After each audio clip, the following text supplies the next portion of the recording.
All right, so welcome to the Baal Shem Tov Kolel. This is for our millions of viewers. Please God, in the next 50,000 years.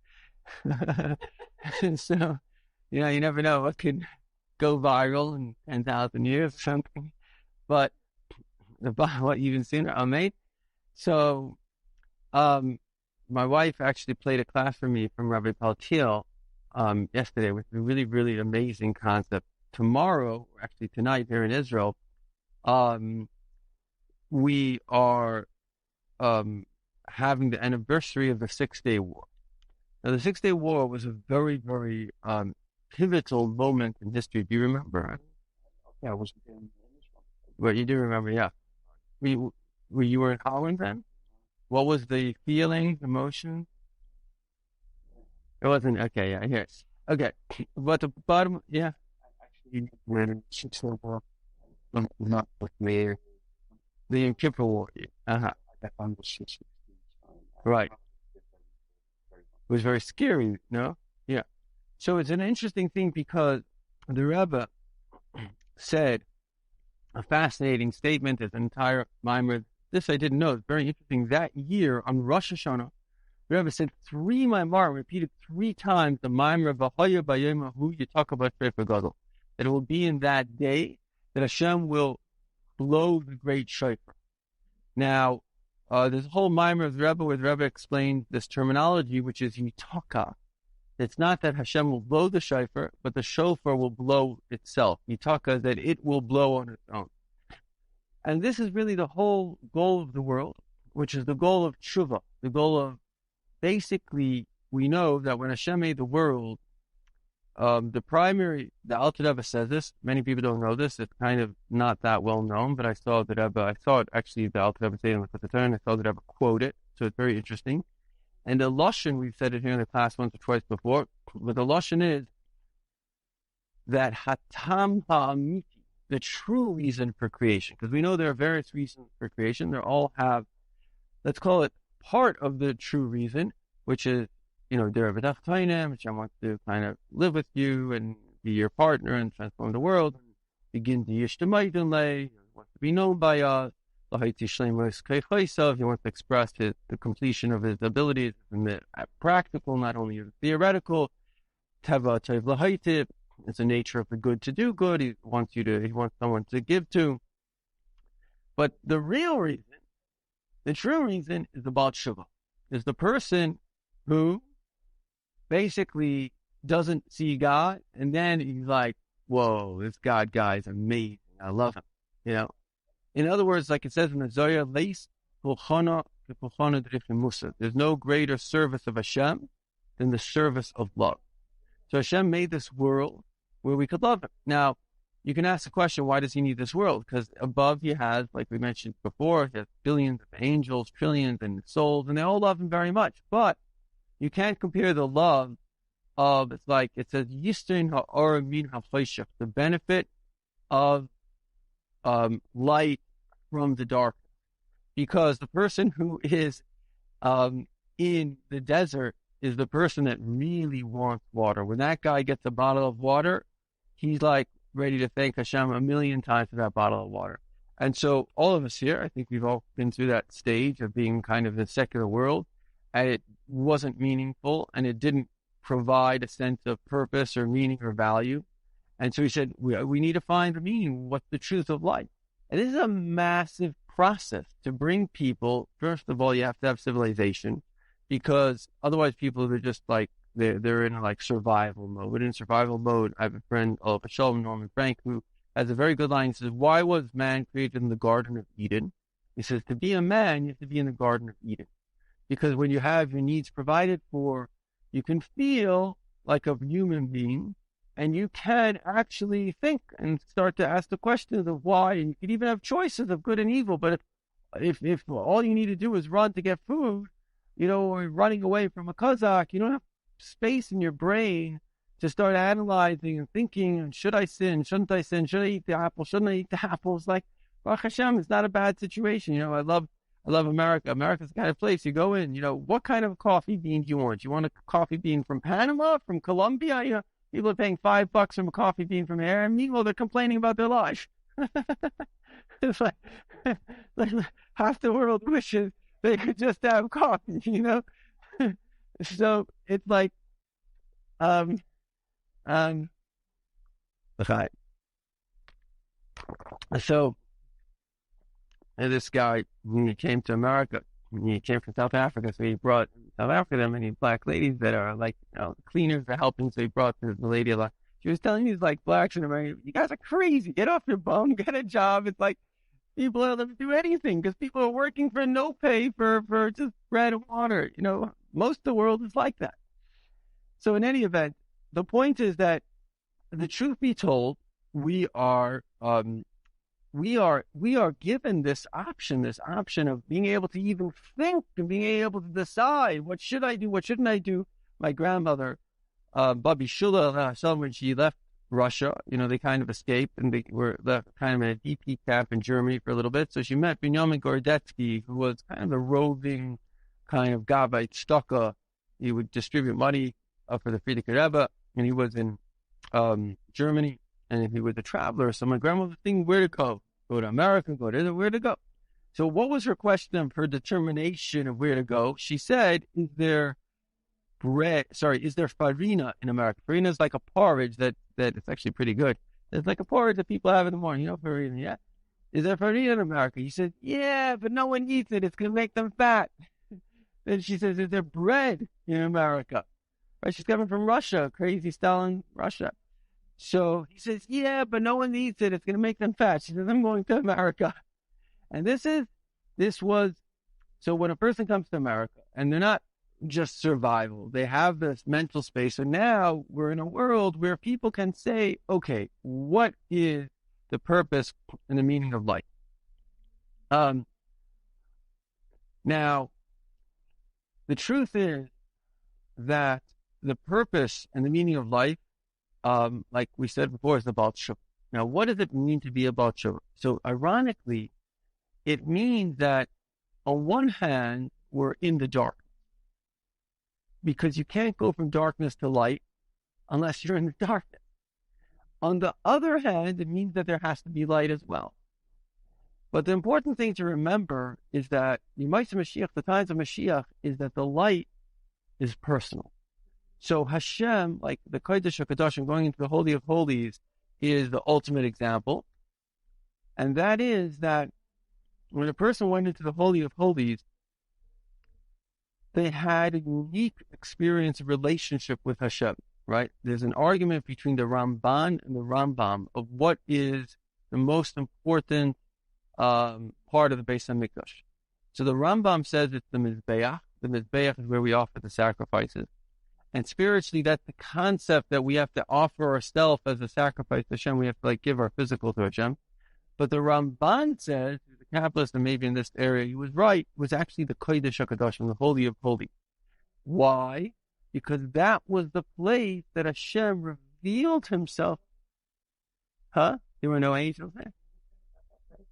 Oh, wow, that's amazing.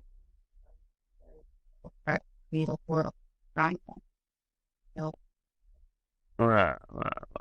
Who the Vadi, just the Abish himself. Right, that's amazing. So the Kodesh HaKadoshim has just Hashem himself. It's the communication system of Hashem, because it says that when Moshe Rabbeinu walked into the Mishkan, he heard the voice emanated from the Kruvim, between the two Kruvim, right? And we all know the famous thing that that space was really God's space. Why? Because it was both space and not space at the same time, which represents Hashem, which is beyond limitation. And so this is a very important thing to remember, that the revelation of Hashem is individualistic. Even when Hashem said, we mentioned this before in the past, but when Hashem said, I am the God, your Lord, he spoke individually that sentence to each person. So when you're an older person, you heard it as you would talk to an older person, maybe with respect, reverence. When you're a kid, you speak it like the kid, I am God, your Lord. I don't know how it was said, but the point is everybody heard the same thing appropriate to them.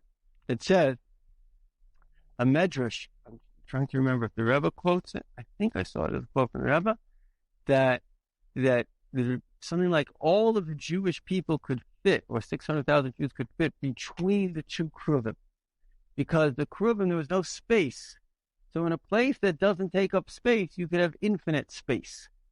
And I don't know if everybody here likes what we're going to say, but when Mashiach comes, the Rebbe would very often say that we're going to come to the Beis HaMikdash, we're going to come to the Kodesh, we're going to come to the Kodesh HaKadoshim. Very often he would say, you listen to the Sifat. And the Rebbe even once said, like, people are questioning, what am I saying? We're going to come to the Kodesh HaKadoshim, you're not a Kohen Gadol. But when Mashiach comes, every single Yid is going to have the holiness of the Kohen Gadol. And technically speaking, if you have the holiness of the Kohen Gadol, you're actually allowed to go in whenever you want. They only went in Yom Kippur, but you could actually go whenever you want. And so what does it really mean? In fact, the Baal Shem Tov has a tremendous mashal. He says the Beis HaMikdash is an example or a parable. It's real, but it also teaches us something. He says the Beis HaMikdash teaches us that if you believe that Hashem could be in a room with 20 by 20, right? The 20 amas, I don't know, it's like this size, 20 by 20. God is literally in this room. Then couldn't God be in your heart? Your heart is more spiritual than a physical room. So if you can understand that Hashem could be with you there, why can't He be with you here? Because you are more spiritual than a physical room. So this is the concept of the ultimate thing. Now, this class that I mentioned was very interesting. The Rebbe said something that is very, very powerful, which I never heard before. We all know the famous statement, being that day, you talk up a shofar gadol, a great shofar blast will happen, and that was the 6-day war.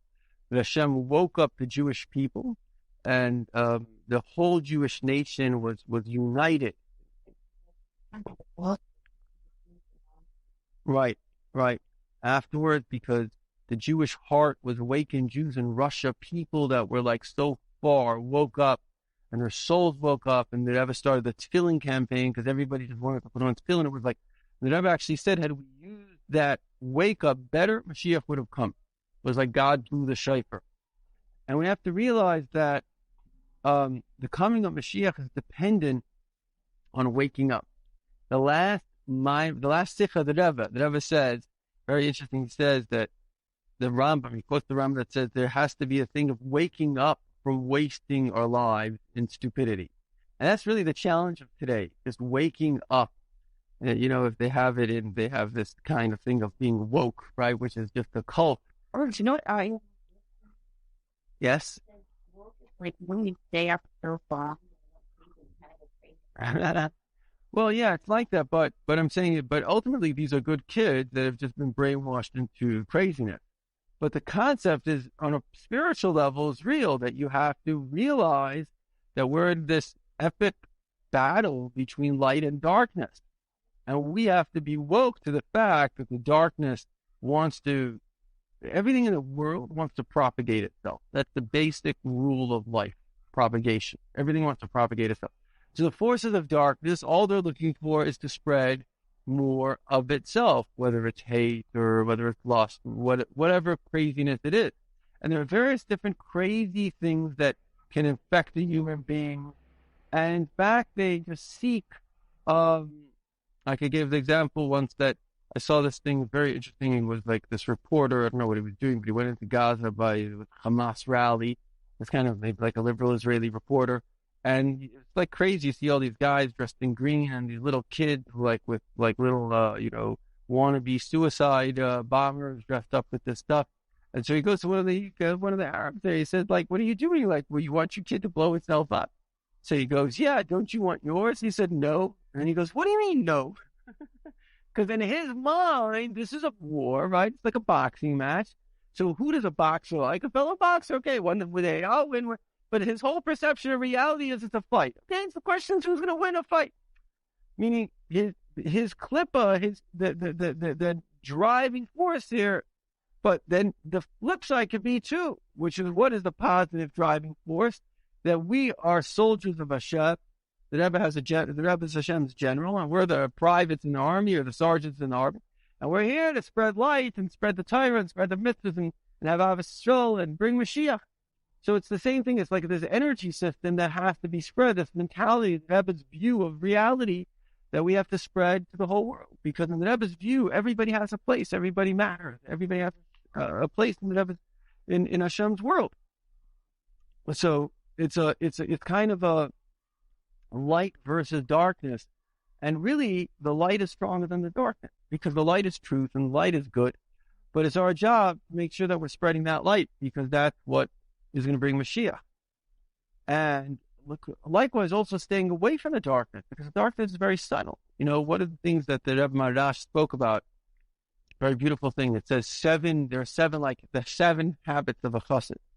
And one of them is that we don't get involved in arguments, even for the sake of chassidus. Right, we're here to spread light, and it's very important because this whole thing on the media, even the right-wing media, everything is it's all about negativity. It's just not the right space for a human being to be engaged in.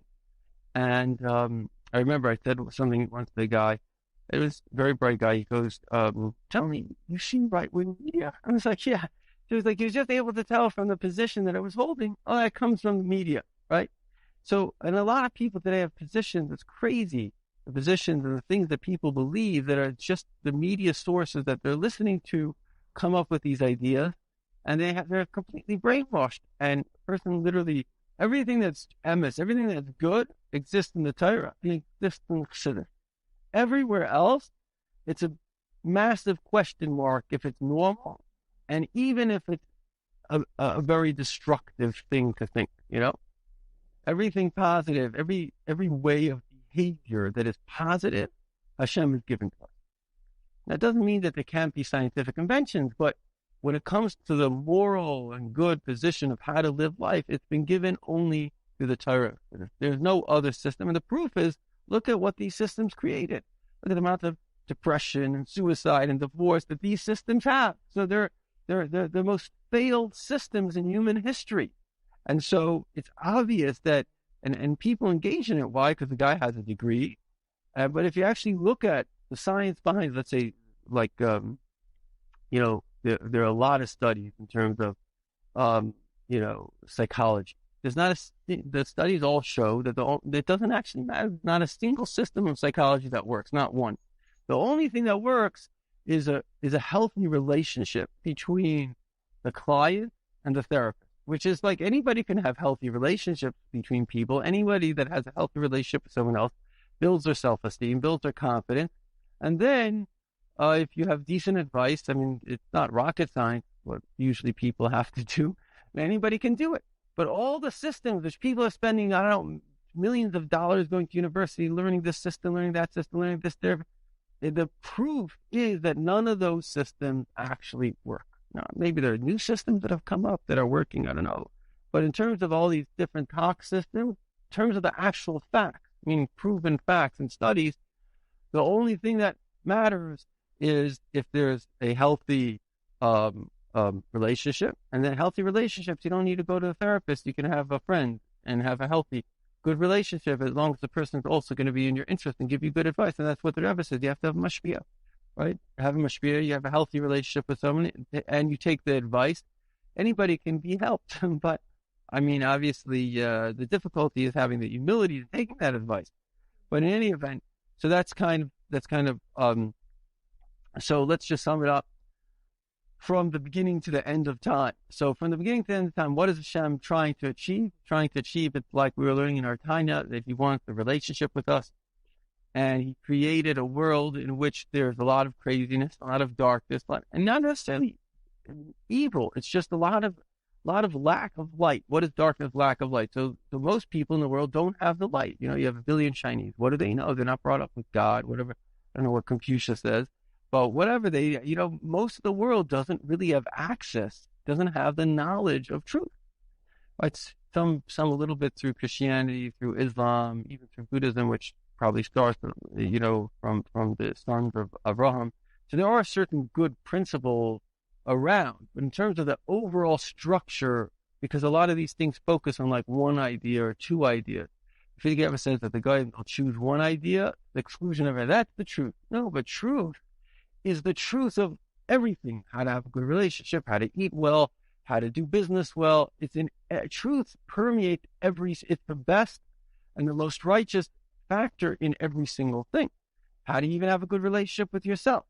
So the point is that we have, and this has only been given through Chassidus, but really the most important, the critical factor is that the person themselves have to want the truth, because what runs a human being is their desire. The person not interested, I met some people in the Kikar the other day, and whatever, are you Jewish? So the lady clearly said yes, and the guy was like, well, I'm an atheist. I said, yeah, but are your parents Jewish? Your mother Jewish? Yeah, my mother was Jewish, but she was an atheist too. So I said, listen, what makes a Jew a Jew? So I don't remember what he said, but I said, what makes a Jew is their soul. You have a Jewish soul. And then I was starting to give him all these different proofs of it, God, this and that. So I said, we all have a purpose. So then he said to me, what's the purpose of a cat? Kind of stumped me. I wasn't exactly sure. We learned sneeze. Oh, Yeshikaya, thank you. You should have been there with me. In the future, we'll have to go together, be a good team.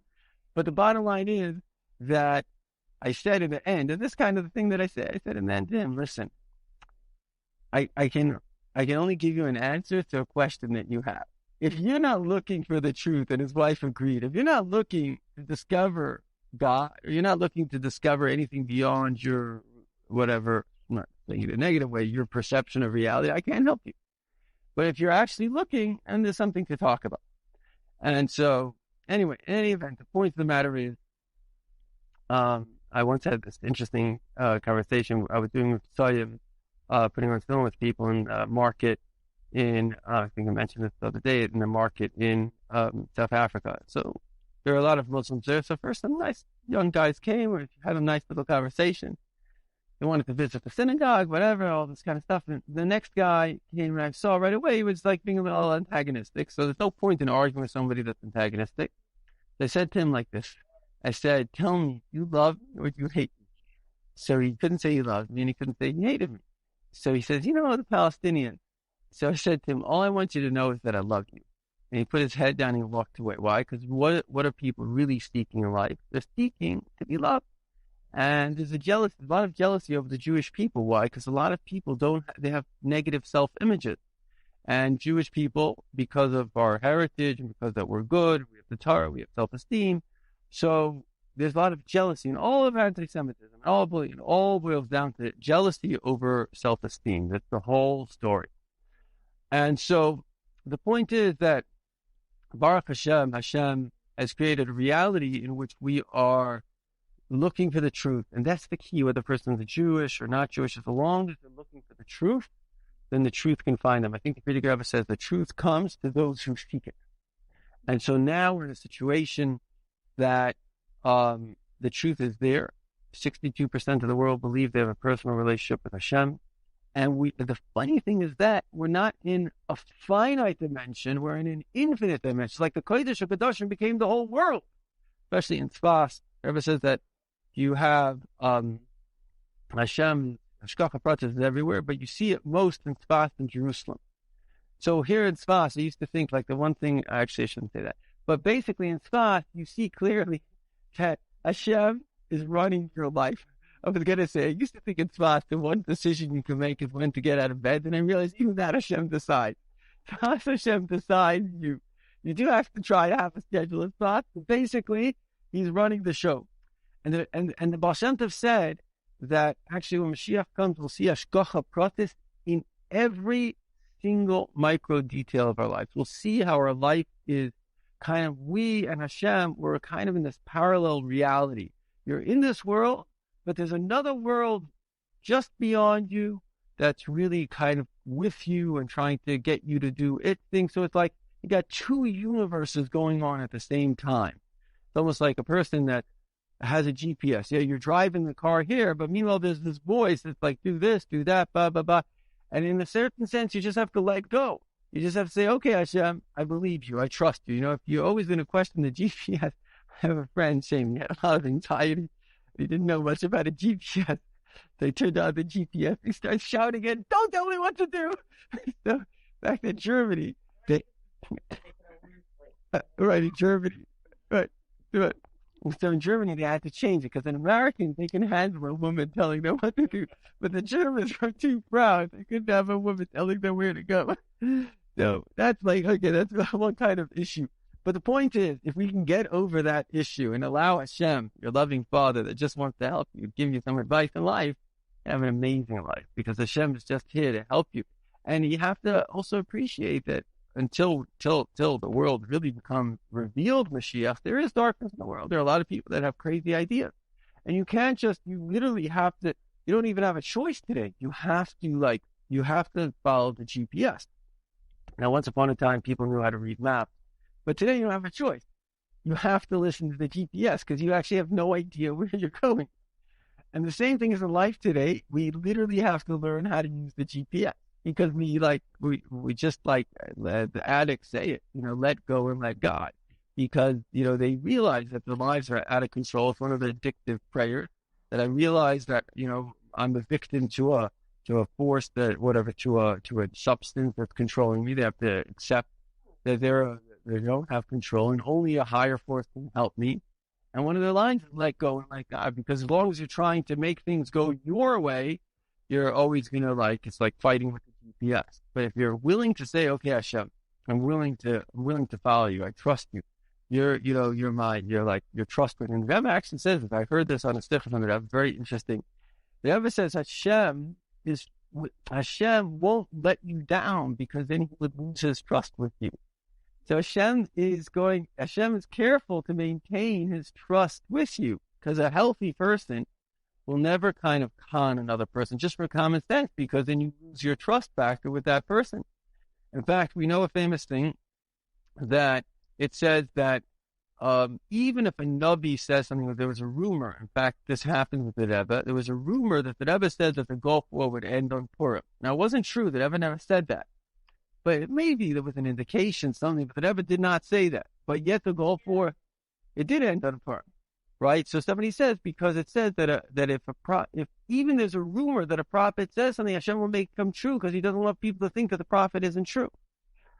So the Rebbe actually does quote in a sikha about the Gulf War ending on Purim, part of miracles. It's not, but the point is that that Hashem is going to maintain trust with you. You can trust him because he himself wants you to trust him. He wants to be trustworthy to you. And so we can literally be relaxed. Hashem is with us. And it doesn't mean that we're suddenly so godly and suddenly so great, because the GPS helps everybody. Hashem is the lover of all people. We're all his children, or I'm going to call it a wife. We're all, close to Hashem, and he wants each one of us has a place in this world. He wants to help each one of us. And so this is kind of the messianic world that we're living in, a world in which Hashem is really here. And in a way, it's very important to kind of, as some people like to speak about, I don't know, like we can get stuck in a religious paradigm. The Rebbe speaks about this, very interesting, breaking out of spiritual boundaries. Because a person can have a spiritual boundary, means the world has to be this way. So physically, a person can be like, oh, wow, this is the way it is. I'm stuck in Egypt. But spiritually also, a person can be, oh, this is the way it is. I can't change. But no, the world can, even spiritually, things can get upgraded. They can be higher than they were before. So, of course, the Torah and mitzvahs don't change, but the structure of behavior can go to a higher, more mystical level. L'chaim v'levracha.